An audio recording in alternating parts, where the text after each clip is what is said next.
Hello students, today I am going to discuss with you the keywords from your chapter 1, that is crop production and management. So I'll be discussing one by one each keyword with you. So the first word is agricultural practices. तो agricultural practices यानी कि वो सारी practices जिससे कि हम agriculture को बहुत ही अच्छी तरीके से कर सकें और आसानी से कर सकें ताकि हमें जो है कोई दिक्कत ना हो और हमारी क्रॉप यील्ड बढ़े और हम उससे ज़्यादा से ज़्यादा प्रॉफिट ले सकें। तो एग्रीकल्चरल प्रैक्टिसेस में 7 बेसिक प्रैक्टिसेस हैं जिसको कि बहुत सारे इसके अंदर जो है चीज़ों का ध्यान में रखना होता है इन बेसिक 7 प्रैक्टिसेस को करते वक्त। तो एग्रीकल्चरल प्रैक्टिसेस क्या हैं? Agricultural practices are simple methods that are used in farming to ensure good crop. These practices are used by farmers to facilitate farming in an effective manner to ensure that the crop gives a good yield. तो hope करती हूँ आपको अच्छे से समझ में आएगा कि एग्रीकल्चरल प्रैक्टिसेस जो वर्ड है इसका मतलब है कि वो सारी प्रैक्टिसेस जो कि इंश्योर करती हैं कि फार्मर्स के लिए जो क्रॉप है वो फ़ायदेमंद सौदा हो, फ़ायदेमंद चीज़ हो. There are several agricultural practices that are done for farming.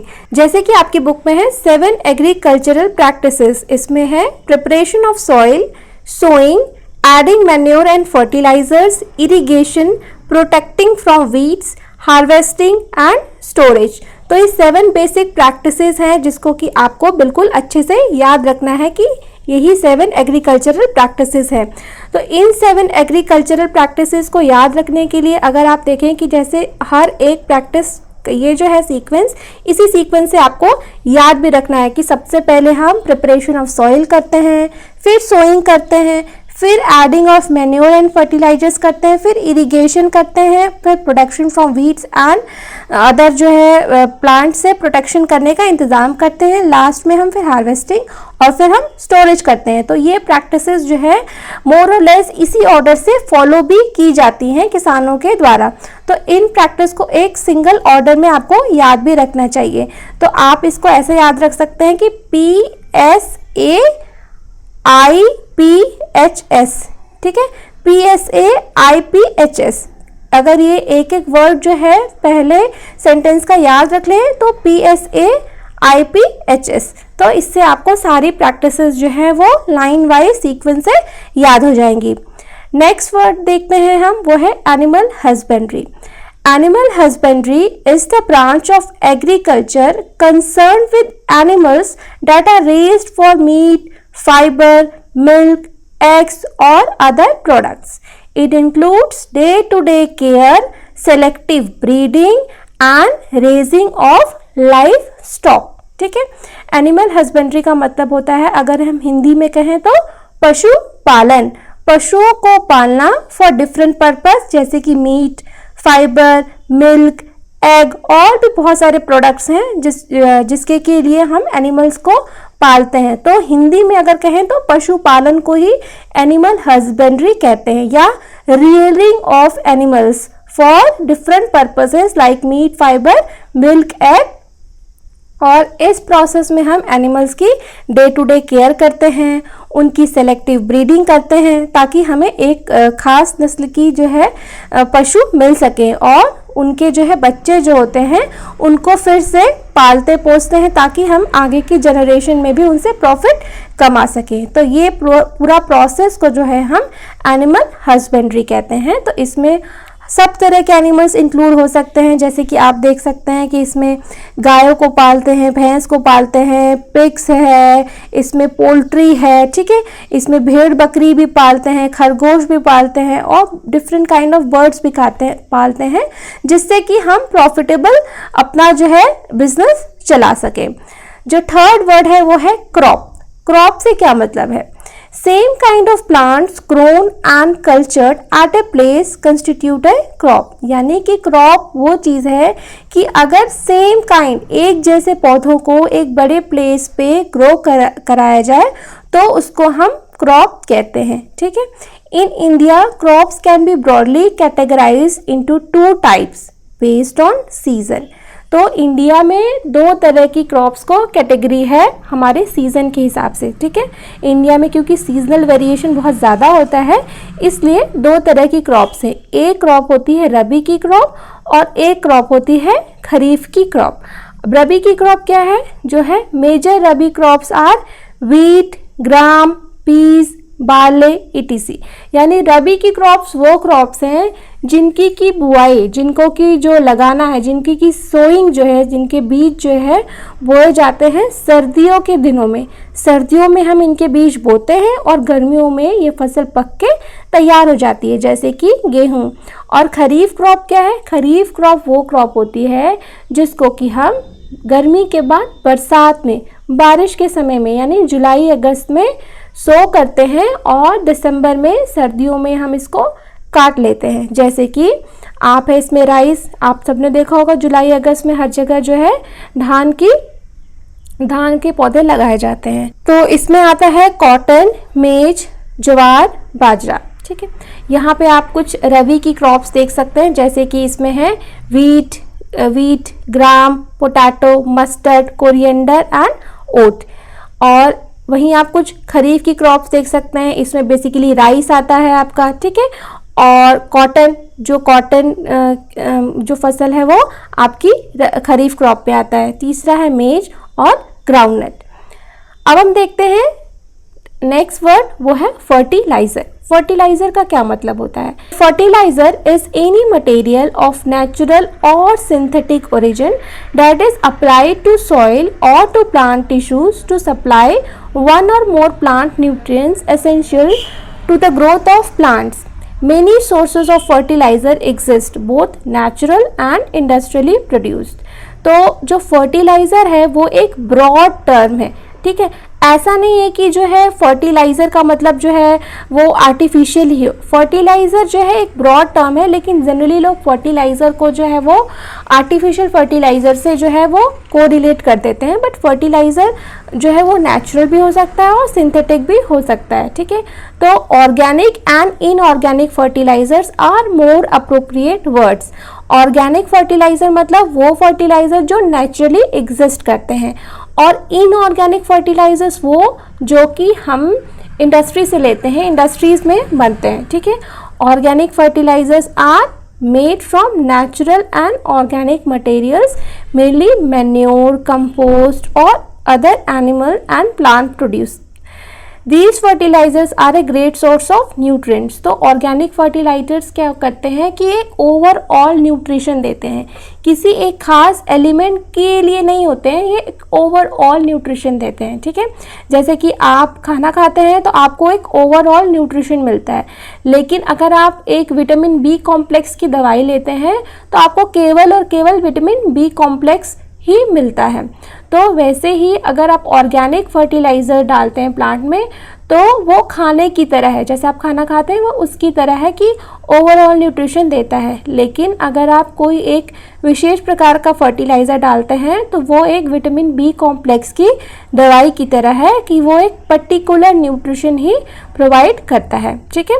और ऑर्गेनिक फर्टिलाइजर्स क्या थोड़े स्लो काम करते हैं क्योंकि उनको टाइम लगता है। Inorganic fertilizers are made of Inorganic fertilizers are made up of chemical components that contain necessary nutrients for successful short-term growth. Determine what nutrients your plants need and use inorganic fertilizer with nutrient. जैसे कि आप यहाँ पे एक organic fertiliser का देख सकते हैं, जैसे इसमें अर्थवॉर्म भी रहते हैं। अर्थवॉर्म जो है सॉइल को टर्न करते हैं, ऊपर से नीचे करते हैं और बहुत सारी सॉइल के न्यूट्रिएंट्स को अनलॉक भी करते हैं। यानी कि जो सॉइल में बहुत सारे कंपोनेंट्स होते हैं वो अभी रॉ फॉर्म में होते हैं, तो उनको छोटे छोटे टुकड़ों में तोड़ देते हैं, तो न्यूट्रिएंट्स जो है वो प्लांट्स के लिए अवेलेबल हो जाते हैं। इस वजह से हम कहते हैं कि अर्थवॉर्म जो है सॉइल की जो फर्टिलिटी है वो बढ़ाते हैं। वहीं पे इनऑर्गेनिक फर्टिलाइज़र क्या करते हैं, ये एक केमिकल्स होते हैं जो कि इंडस्ट्रीज़ में बनते हैं और एक पर्टिकुलर काइंड ऑफ न्यूट्रिएंट ही जो है प्लांट को प्रोवाइड करते हैं। अब हम देखते हैं नेक्स्ट वर्ड, वो है ग्रेनरीज। तो ग्रेनरीज क्या होती हैं, तो ग्रेनरीज और सिलोज का लगभग एक ही मतलब होता है, ठीक है। Silos and granaries are the large tanks which serve the purpose of storehouse and are used on a large scale for storage of grains। यानी ये बड़े बड़े जो है कंटेनर्स होते हैं, जैसे आप फिगर में देख सकते हैं यहाँ पे। और जैसे कि जब फसल होती है तो फसल हम बहुत ज़्यादा मात्रा में उगाते हैं, ठीक है, और इन रिजर्व्स में हम जब सेल कर देते हैं गवर्नमेंट को, तो गवर्नमेंट एजेंसीज, ठीक है, या प्राइवेट एजेंसीज जो हैं बड़े बड़े कंटेनर्स जिसको कि हम सिलो या ग्रेनरी कहते हैं, उनमें इनको स्टोर करके रखते हैं बिल्कुल अच्छी कंडीशन में, ताकि ये लंबे समय तक हमें अवेलेबल रहें और ये ख़राब ना हो, ताकि कभी भी कोई बाढ़ आए, कोई सूखा पड़े तो इन ग्रेनरी रिजर्व से हम जो है अनाज निकाल करके लोगों में डिस्ट्रीब्यूट कर सकें। Okay, it keeps the grain dry so it does not spoil, यानी ख़राब ना हो, and keeps it away from animals and would eat it. ठीक है, तो एनिमल से भी बचा के रखता है, जैसे कि चूहे से। ठीक है, नेक्स्ट वर्ड है हमारा वो है harvesting. Harvesting is the operation of gathering the useful part or parts of the plant and is carried out at the same time when all the nutrients have developed and the edible parts have reached the appropriate degree of maturity। यानी harvesting वो process है जिसमें कि हम plants, जब हमारी फसल जो है वो पक के तैयार हो जाती है, ठीक है, और वो बिल्कुल अपनी जो एक लाइफ स्पैन है वो अटेन कर लेती है और उसमें फ्रूट्स लग जाते हैं और फ्रूट्स जो है वो पक जाते हैं, जैसे गेहूँ, ठीक है, तो हम उसको क्या है काट लेते हैं, काट करके हार्वेस्ट कर देते हैं। तो यानी हार्वेस्टिंग वो प्रोसेस है when the crop matures and the fruits in that have become mature, तो we do the harvesting process. The most appropriate time of harvest is determined based upon the length of the growing cycle। यानी हर plant की जो है एक life cycle होती है, ठीक है, तो किसी की 3 महीने की होती है, किसी की 4 महीने की होती है, तो उसी के हिसाब से हम डिटरमाइन करते हैं कि किसी फसल को हमको कब हार्वेस्ट करना है।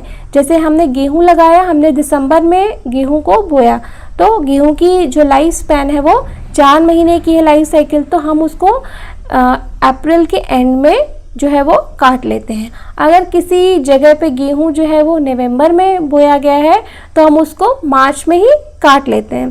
तो ये लाइफ स्पैन भी बहुत डिटरमाइन करता है कि कब हमें हार्वेस्टिंग करनी है। तो ये हार्वेस्टिंग करने के भी आजकल जो है नए नए तरीके आ गए हैं, जैसे कि कंबाइन मशीन, जैसे कि यहाँ फिगर में देख सकते हैं। ये कंबाइन मशीन क्या करती है, सारी चीज़ें करती है। कंबाइन मतलब इकट्ठा होना, तो इसी वजह से इसका नाम जो है कंबाइन है। ये क्या करती है, ये पूरी फसल को काटती भी है, थ्रेसिंग भी करती है, और जो है जो चाफ है उससे ग्रेन्स को अलग भी कर देती है। तो ये 3 in 1 मशीन है, कटिंग भी है, थ्रेसिंग भी है, और एक तरीके से विनोइंग का भी काम ये खुद ही कर देती है। तो ये बहुत ही इफ़ेक्टिव मशीन है। और दूसरी जो है हार्वेस्टिंग की प्रोसेस है वो है मैनुअल हार्वेस्टिंग, जैसे कि आप देख सकते हैं हाथ में जो है हम सिकल से फसलों को हाथ से काटते हैं। ये पुराने समय में ऐसा हार्वेस्टिंग का ये मेथड यूज़ होता था। अब हम नेक्स्ट वर्ड देखते हैं, वो है इरिगेशन। तो इरिगेशन क्या है, इरिगेशन इज़ द आर्टिफिशियल, यहाँ पे वर्ड आर्टिफिशियल वर्ड बहुत ही इंपॉर्टेंट है। तो इरिगेशन क्या होता है, irrigation is the artificial application of water to land for the purpose of agriculture production. Effective irrigation will influence the entire growth process from seed bed preparation, germination, root growth, nutrition utilization and plant growth and regrowth, yield and quality।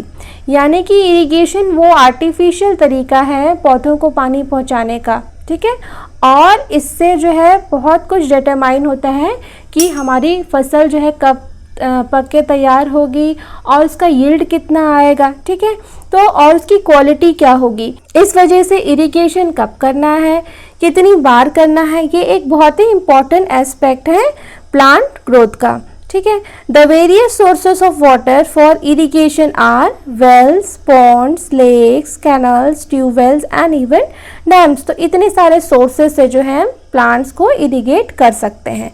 तो यहाँ पे आप देख सकते हैं कुछ method है।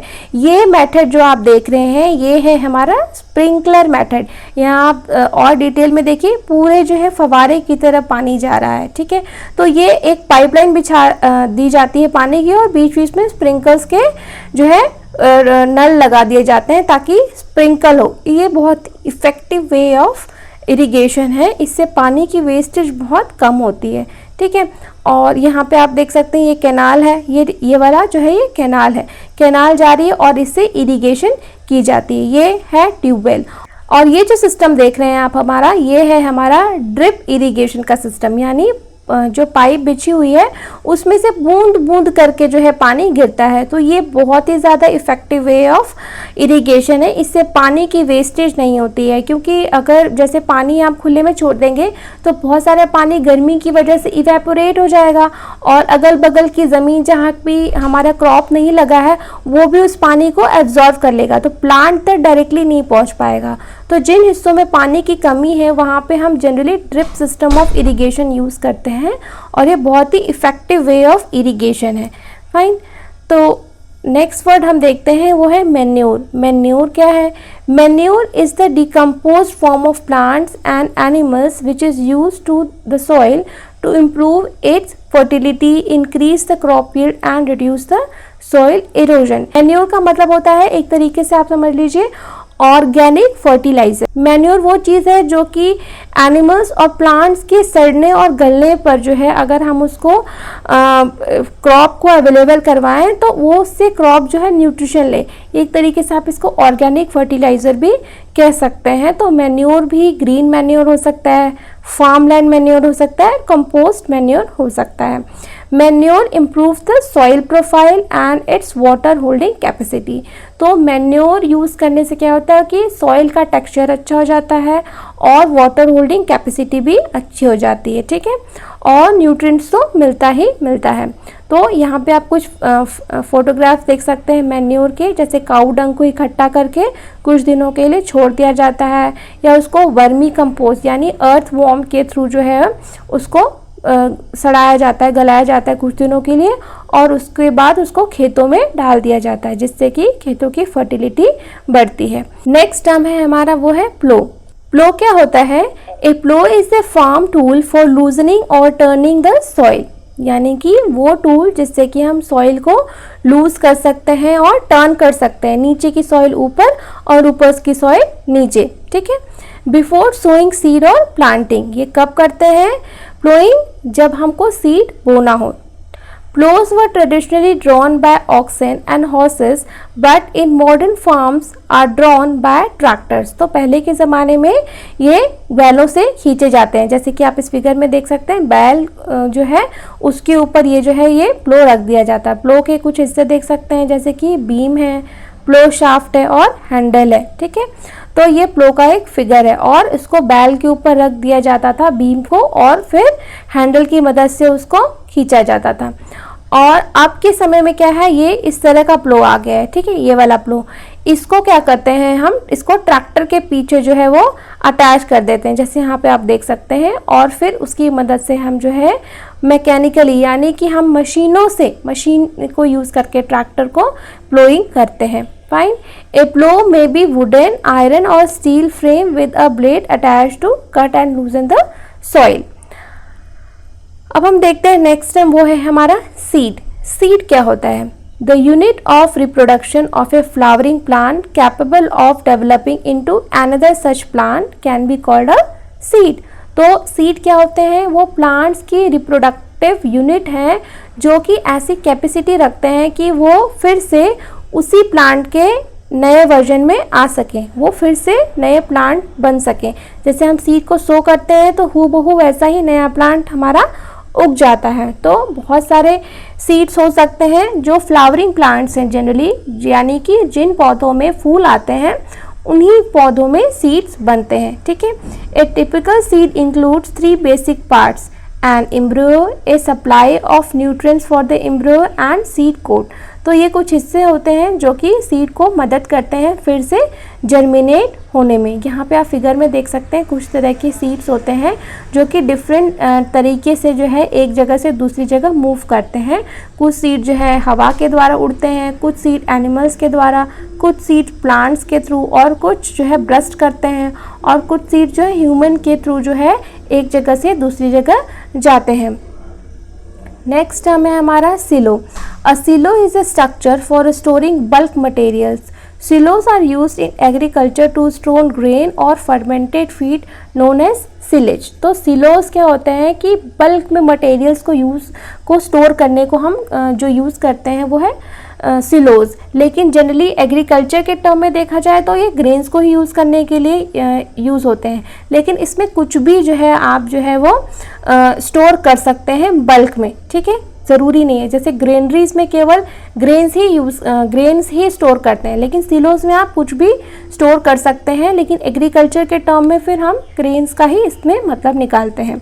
Silos are commonly use for bulk storage of grains, coal, cement, carbon black, wood chips, food products and sawdust. Next term है हमारा सोइंग, यानी कि बुआई करना। Sowing or seed sowing is defined as the process of placing the seeds in soil to germinate and grow into plant. In comparison, planting is the putting the plant propagules in soils for growing plants.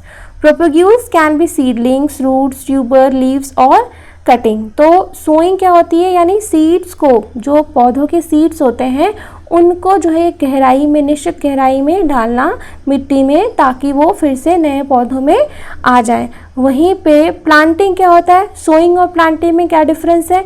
Sowing मतलब seed को सो करना, और planting मतलब जैसे किसी एक पौधे को अगर हम नर्सरी में सो कर दें और फिर उसके छोटे छोटे पौधे निकल आए और फिर हम उसको जो है एक जगह से दूसरी जगह प्लांट करें तो उसको हम कहते हैं प्लांटिंग।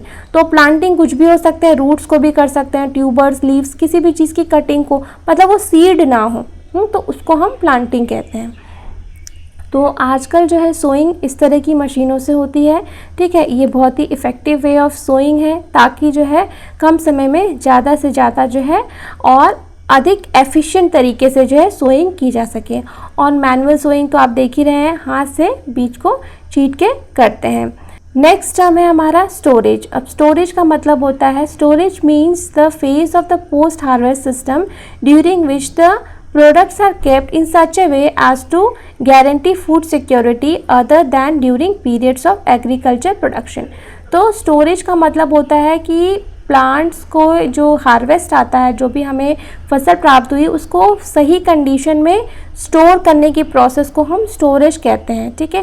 ताकि अगर कभी बाढ़ आ जाए, कभी हमें क्राइसिस इस तरह की आ जाए, तो हम जो है अपना काम चला सकें। At the marketing level to balance the supply and demand of agricultural products thereby stabilizing market prices.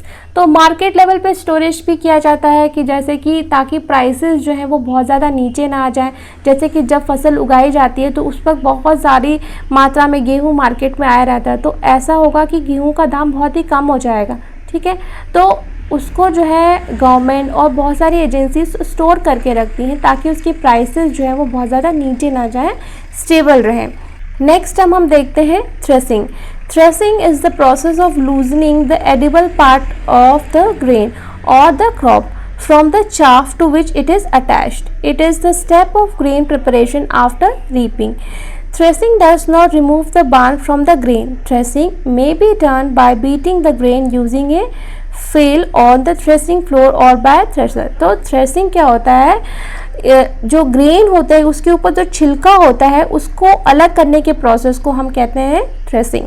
Threshing the loosening of grain और seeds from the husk and straw is the step in the chaff removal process that comes before winnowing।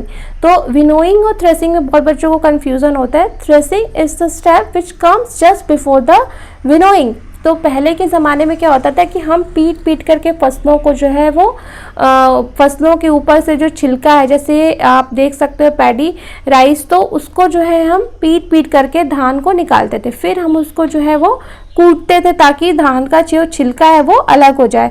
फिर हम उसको क्या है हवा में जो है विनोइंग करते थे ताकि जो हस्क है वो उड़ जाए हवा से और जो ग्रेन हमारा नीचे गिर जाए। तो अब जो मॉडर्न थ्रेशर्स आ गए हैं वो क्या करते हैं, वो एक ही समय में छिलके को अलग करके सेपरेट कर देते हैं।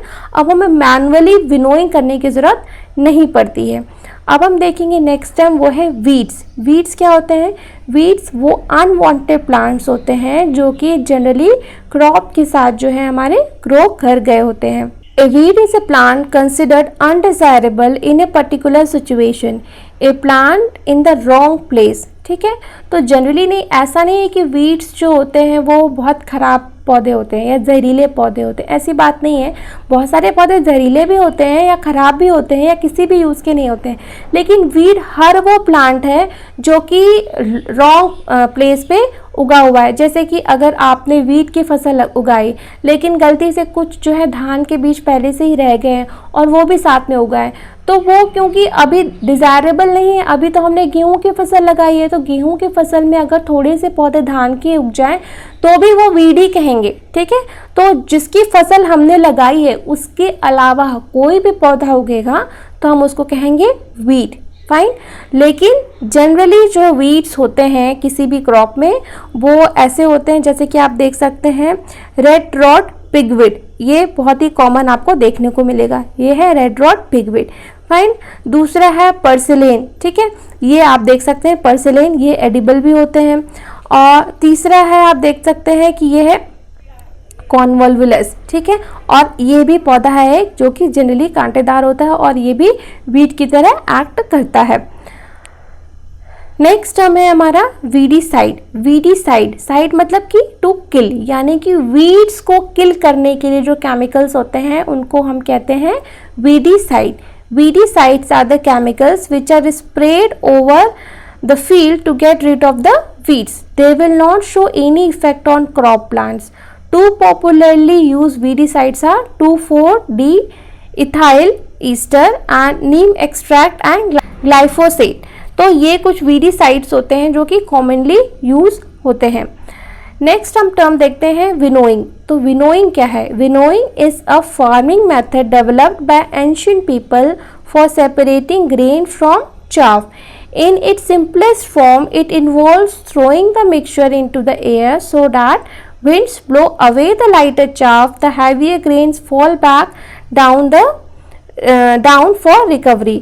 यानी विनोइंग वो प्रोसेस है, जैसे कि हमने अभी क्या है, अपने जो हमारा छिलका है और जो हमारा ग्रेन है वो हमने अलग तो कर लिया थ्रेसिंग के थ्रू, लेकिन अभी छिलका और ग्रेन जो है वो आपस में बस मिक्स है। ठीक है, तो जब हमें ये मिक्सचर को अलग करना है तो हम इस मिक्सचर को जब हम उड़ाएंगे ऐसे, जैसे आप फिगर में देख सकते हैं लीडी कैसे कर रही है, तो जो छिलके हैं क्योंकि वो हल्का है वेट में और जो हमारा ग्रेन है वो थोड़ा भारी है, तो ग्रेन नीचे गिर जाएगा और छिलका उड़ के दूसरी जगह चला जाएगा। तो ये है प्रोसेस विनोइंग की, जो कि पहले की जाती थी। आज के समय में मशीनों में ऑलरेडी जो है ये प्रोसेस, थ्रेसिंग की जो मशीन है कंबाइन की, उसमें ये ऑलरेडी अपने आप ही हो जाती है। तो ये सारे जो थे keywords from your chapter number 1 that is crop production and management.